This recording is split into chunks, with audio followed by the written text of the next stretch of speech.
বন্ধুরা, লেবাননে আকামা না থাকা সত্ত্বেও যারা নিজেদেরকে কিং ভাবে, এই ভিডিওটি তাদের জন্য নয়, আমাদের মতো সাধারণ প্রবাসীদের জন্য এই ভিডিওটি।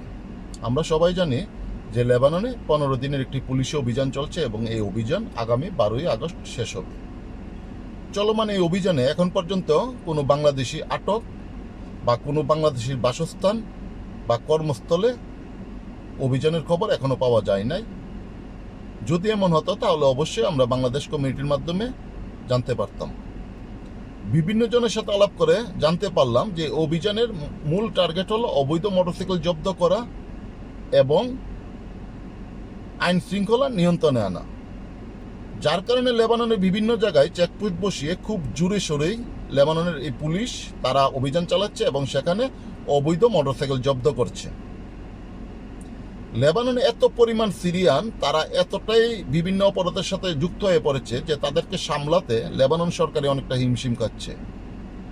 তো মূলত তাদেরকে টার্গেট করেই এই 15 দিনের অভিযান চলছে, এটা বিভিন্ন জনের সাথে আলাপ করে জানতে পেরেছি।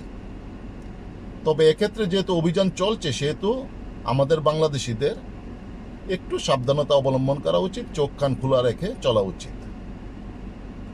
গত সপ্তাহে এক ভাই ফোন করে আমাকে জানালেন যে উনি বাংলাদেশ দূতাবাসে কফিল নিয়ে নাম নিবন্ধন করেছিলেন এবং সেখান থেকে একটি রসিদ দেওয়া হয়েছে। এই রসিদটি উনি একটি চেকপোস্টে আটক হওয়ার পর সেই রসিদটি উনি পুলিশকে দেখিয়েছেন, পরবর্তীতে পুলিশ ওনাকে ছেড়ে দিয়েছেন।